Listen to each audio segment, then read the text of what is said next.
Day 1 में बात कर चुके हैं पॉलिटी की, डे 2 और डे 3 और डे 4 आज हमारा है। आज डे 4 में हम किसकी बात करेंगे? आज हम डे 4 में ऐसे टॉपिक की बात करेंगे जिससे 1 से 2 क्वेश्चन यूपीएससी पेट में आना एकदम कन्फर्म है। तो हम आज बात करेंगे डीपीएसपी की। डीपीएसपी पहले होता क्या है, पहले हम जाने डीपीएसपी क्या होता है। डीपीएसपी की फुल फॉर्म होती है directive principle of state policy. Directive principle of state policy का मतलब ये होता है किसी कह सकते हैं का मतलब होता है किसी राज्य की नीति निदेशक तत्व, ठीक है। उसके बाद में हम बात करें तो जो हमारा डीपीएसपी होता है उसमें हम क्या जानते हैं, डीपीएसपी में हम ये जानते हैं वो सजेशन जो सरकार कैसे शासन करेगी ये बताता है। जो डीपीएसपी क्या होता है, पहले डीपीएसपी की फुल फॉर्म हम जाने। डीपीएसपी की फुल फॉर्म क्या होती है? Directive principle of state policy means मतलब क्या हुआ, राज्य नीति निदेशक तत्व, ठीक है। उसके बाद में वो सजेशन जो कि सरकार कैसे शासन करेगी करना चाहिए बताता है, उसको हम मतलब वो सजेशंस को हम डीपीएसपी कहते हैं। वही राजनीतिक कह सकते हैं, राजनीतिक नीति निदेशक तत्व होते हैं। फिर उसके बाद में जो हमारा डीपीएसपी है, दूसरा डीपीएसपी जो हमारा होता है, डीपीएसपी हमारा कहाँ होता है? डीपीएसपी हमारा part 4 of the Indian constitution, जिसमें कि आर्टिकल 36 से लेकर 51 के बीच में डीपीएसपी के बारे में बताया जाता है, ठीक है। उसके बाद में जो हमारा डीपीएसपी होता है वो इन्फोर्सेबल नहीं होता, मीन्स उसमें जैसे हमने पढ़ा था कि फंडामेंटल राइट्स होते हैं वो इन्फोर्सेबल होते हैं, जिसमें हम कोर्ट में चैलेंज कर सकते हैं, लेकिन हम डीपीएसपी को कोर्ट में चैलेंज नहीं कर सकते हैं, ठीक है। लेकिन इसकी जो मोरल वैल्यू होती है वो बहुत हाई होती है। मोरल वैल्यू हाई होने की वजह से वेलफेयर ऑफ द स्टेट के लिए बहुत इंपॉर्टेंट होता है ये, ठीक है। अब हम बात कर लेते हैं इसमें डिफरेंस क्या है डीपीएसपी और फंडामेंटल राइट्स में। तो जैसे कि हमको पता है, पहले हम फंडामेंटल राइट्स काउंट करेंगे, फिर हम डीपीएसपी को काउंट करेंगे। तो जो हमारे फंडामेंटल राइट्स होते हैं वो कैसे होते हैं, वो कहाँ से कहाँ तक होते हैं? पार्ट 3 ऑफ इंडियन कॉन्स्टिट्यूशन, जिसमें कि आर्टिकल 12 से लेके हमारा 35 तक कवर होता है। फिर जो हमारा डीपीएसपी होता है उसमें कहाँ से कहाँ कवर होता है? 36 to 51 part 4 of Indian constitution. उसके बाद में जो हमारा फंडामेंटल राइट्स होते हैं वो इंडिविजुअल कह सकते हैं, इंडिविजुअल सेंटर्ड होते हैं। लेकिन जो हमारा डीपीएसपी होता है वो हमारा कैसा होता है? सोसाइटी सेंटर्ड होता है। फिर जो हमारा जो फंडामेंटल राइट्स होते हैं वो जस्टिएबल होते हैं, लेकिन जो हमारा डीपीएसपी होता है वो नॉन जस्टिएबल होता है। फिर जो हमारे फंडामेंटल राइट्स होते हैं तो फंडामेंटल राइट्स हमारे क्या कह सकते हैं? इन्फोर्सेबल होते हैं, लेकिन हमारा जो डीपीएसपी होता है वो नॉन इन्फोर्सेबल होता है, मीन्स उसको हम उसको इन्फोर्स नहीं कर सकते।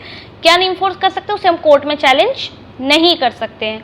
फिर जो हमारा डीपीएसपी होते हैं वो 3 प्रकार के होते हैं, ठीक है। 3 प्रकार किसके आधार पर? फिलॉसफी, साहित्य का आधार पे 3 प्रकार के होते हैं। सबसे पहला जिसमें हमारा आता है सोशलिस्ट।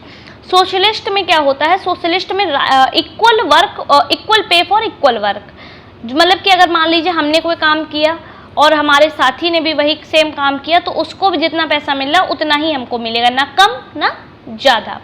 फिर उसके बाद में हमारा राइट टू वर्क आता है, सोशलिस्ट टाइप ऑफ फिलॉसफी के जो उस पर टाइप होता है जो।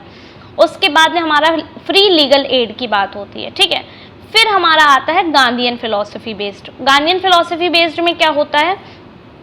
प्रमोट ऑफ कॉटेज इंडस्ट्री, मतलब जो रहता है ना खादी वगैरह, ये प्रमोशंस होते हैं, प्रमोट करते हैं, तो इसको कॉटेज इंडस्ट्री को प्रमोट करना। दूसरा जो हमारा होता है वो हमारा क्या होता है? दूसरा हमारा होता है एजुकेशन फॉर चिल्ड्रेन, बच्चों की पढ़ाई के लिए। तीसरा हमारा होता है पंचायती राज, ठीक है। फिर उसके बाद में हमारा जो आता है लिबरल इंटेलेक्चुअल। लिबरल इंटेलेक्चुअल क्या होता है? लिबरल इंटेलेक्चुअल हमारा वो होता है, कह सकते हैं उसमें हमारा सबसे पहले इंटरनेशनल पीस, अंतर्राष्ट्रीय शांति आता है, प्रोटेक्शन ऑफ इन्वायरमेंट आता है और यूनिफॉर्म सिविल कोड आता है, यूसीसी आता है। क्या क्या आता है? पहला हमारा आता है क्या? Uniform civil code. दूसरा हमारा आता है इंटरनेशनल पीस। तीसरा हमारा आता है प्रोटेक्शन ऑफ इन्वायरमेंट। तो 3 टाइप हो गए। 3 टाइप में पहला हमने क्या पढ़ा? पहला हमने सोशलिस्ट पढ़ा। सोशलिस्ट में हमारा क्या हुआ? सोशलिस्ट में हम बात करते हैं equal pay for equal work और राइट टू वर्क, और तीसरा हमारा फ्री लीगल एड। फिर हम गांधीयन एरा में आते हैं, गांधीयन फिलॉसफी में आते हैं। गांधीयन फिलॉसफी में हम क्या बात करते हैं? गांधीयन फिलॉसफी में हम बात करते हैं प्रमोशन ऑफ कॉटेज इंडस्ट्री।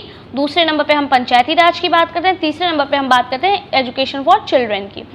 फिर हमारा जो आता है लिबरल इंटेलेक्चुअल आता है। लिबरल इंटेलेक्चुअल में क्या होता है? सबसे पहले हम यूनिफॉर्म सिविल कोड की बात करते हैं, फिर दूसरे नंबर पे हम किसकी बात करते हैं, दूसरे नंबर पे हम बात करते हैं लिबरल इंटेलेक्चुअल में प्रोटेक्शन ऑफ इन्वायरमेंट। तीसरे नंबर पे हम किसकी बात करते हैं, तीसरे नंबर पे हम बात करते हैं इंटरनेशनल पीस मीन्स अंतर्राष्ट्रीय शांति।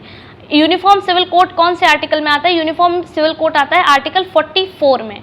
आर्टिकल 44 में आने का क्या मतलब हुआ, आर्टिकल 44 में आता है तो उसमें क्या बताते हैं कि जो भी हमारे देश के कह सकते हैं जो देश के जो भी धर्म हैं, सभी धर्मों की बात करें, सभी धर्मों में जो सिटीजन कानून होगा मीन्स जो नागरिक कानून होगा वो एक जैसा होगा, चाहे वो किसके एस्पेक्ट में हो, चाहे मैरिज विवाह के एस्पेक्ट में हो, चाहे वो हो डाइवोर्स के एस्पेक्ट में, तलाक के एस्पेक्ट में, या हो उत्तराधिकार इनहेरिटेंस के एस्पेक्ट में, एडॉप्टेशन गोद लेने के आधार में। यूनिफॉर्म सिविल कोड फिर से मैं बता दूं, यूनिफॉर्म सिविल कोड हमारा क्या होता है, यूनिफॉर्म सिविल कोड हमारा वो होता है कि यूनिफॉर्म सिविल कोड हमारा देश के सभी धर्म एक समान है, ये तो हमने पढ़ा ही था, मतलब कि ये तो हमें पता ही है।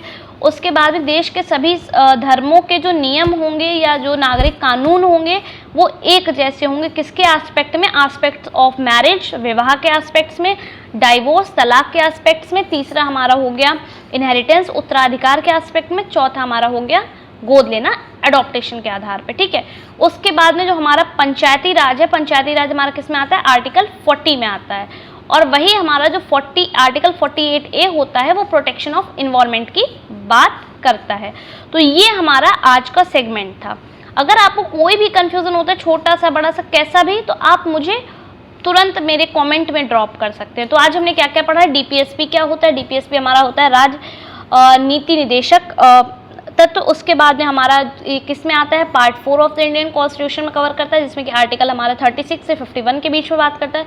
ये 3 प्रकार के होते हैं, किसके बेस पे, on the basis of philosophy. पहला हमारा सोशलिस्ट, दूसरा हमारा गार्नियन, तीसरा हमारा क्या हो गया, तीसरा हमारा हो गया लिबरल इंटेलेक्चुअल। फिर ये नॉन इन्फोर्सेबल होते हैं but fundamental for governance. Non enforceable मतलब कि जिनको हम कोर्ट में चैलेंज नहीं कर सकते हैं लेकिन फंडामेंटल फॉर गवर्नेंस होते हैं, ठीक है। उसके बाद में जो हमारा क्या कह सकते हैं, हमने पढ़ा uniform civil code. Uniform civil code क्या होता है, जिसमें कि सभी धर्मों के लिए एक जैसे नियम होते हैं, किसके आधार पे, चाहे वो आधार हो मैरिज विवाह का आधार हो, चाहे वो आधार हो हमारा कह सकते हैं डाइवोर्स तलाक का हो, अलग अलग होने का, या हमारा हो क्या कह सकते हैं उसके आधार पे इनहेरिटेंस उत्तराधिकार के आधार पे, या फिर हमारा चौथा हो गया गोद लेना एडॉप्टेशन के आधार पे। तो ये हमारा हो गया आज मैंने जो पढ़ाया। अब इसमें जैसे कि कुछ क्वेश्चंस प्रीवियस ईयर के हैं वो मैं आपको बता देती हूँ। तो कुछ प्रीवियस ईयर क्वेश्चंस भी मेरे पास थे तो मैंने कहा आज मैं बता ही दूँ, वैसे मैं बताती नहीं हूँ। जैसे एक क्वेश्चन है डीपीएसपी किस पार्ट में दिए गए हैं, in which part DPSP is mentioned. तो ऑप्शन है हमारा फर्स्ट 3rd पार्ट, सेकेंड है 4th पार्ट, 3rd है हमारा 5th पार्ट और 4th है हमारा पार्ट 6। तो किस में दिया गया मैंने बताया पार्ट 4 आर्टिकल 36 से आर्टिकल 51। फिर उसके बाद में क्या डीपीएसपी इन्फोर्सेबल है, इस डीपीएसपी इन्फोर्सेबल नहीं, डीपीएसपी इन्फोर्सेबल नहीं है। क्यों? क्योंकि हम उसको कोर्ट में चैलेंज नहीं कर सकते हैं। जिस चीज़ को कोर्ट में चैलेंज कर सकते हैं वो फंडामेंटल राइट हमारी इन्फोर्सेबल है, लेकिन डीपीएसपी हमारे इन्फोर्सेबल नहीं है। पंचायती राज सिस्टम के पंचायती राज की बात किस आर्टिकल में हुई, तो in which article talks about panchayati raj system. तो उसमें हम बात कर लेंगे आर्टिकल 40 की, ठीक है। ये तो आज का हमारा हो गया कि पूरा हमने जो पढ़ाया। आपको करना क्या है, आपको पहले नंबर पे 5 जो डीपीएसपी के आर्टिकल हैं वो लर्न कर लीजिए, लिख लीजिए कहीं पे। उसके बाद में अगर आपको कुछ कन्फ्यूजन है तो वो भी आप मुझसे पूछ सकते हैं। दूसरा काम आपको जो करना है difference DPSP versus fundamental rights के नोट्स बनाइए। और हाँ, अगर आपको कोई भी छोटा बड़ा कैसा भी कन्फ्यूज़न है, कुछ भी है, तो आप मुझे कमेंट ड्रॉप कर सकते हैं, मैं आपको तुरंत उसका रिप्लाई करूँगी। और एक चीज़ और कि अगर आपको स्टडी मटेरियल चाहिए तो उसके लिए भी आप नीचे मुझे मैसेज कर सकते हैं, यहाँ पे या मेरे इंस्टाग्राम पेज पे कहीं पर भी कर सकते हैं। फिर तीसरा ये है कि अगर आपको सब कुछ मेरा पढ़ाया समझ में आता है, जस्ट फॉर माई मोटिवेशन, कि मुझे भी पता चले कि इतने बच्चों तक चीज़ें पहुँच रही हैं मेरी, तो आप मुझे सब्सक्राइब कर सकते हैं, मेरा चैनल, मुझे नहीं मेरा चैनल सब्सक्राइब कर सकते हैं। और एक चीज़ ये कि मैं जो पढ़ा रही हूँ सिर्फ उसी में से आएगा।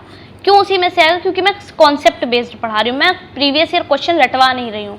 तो अगर आप बहुत ध्यान से पढ़ेंगे, मेरे बताए तरीके से पढ़ते रहेंगे, तो आपका एग्जाम तो क्लियर होना तय है। इस साल 2025 में आपकी यूपीएससी पेट की सीट कहीं नहीं गई है।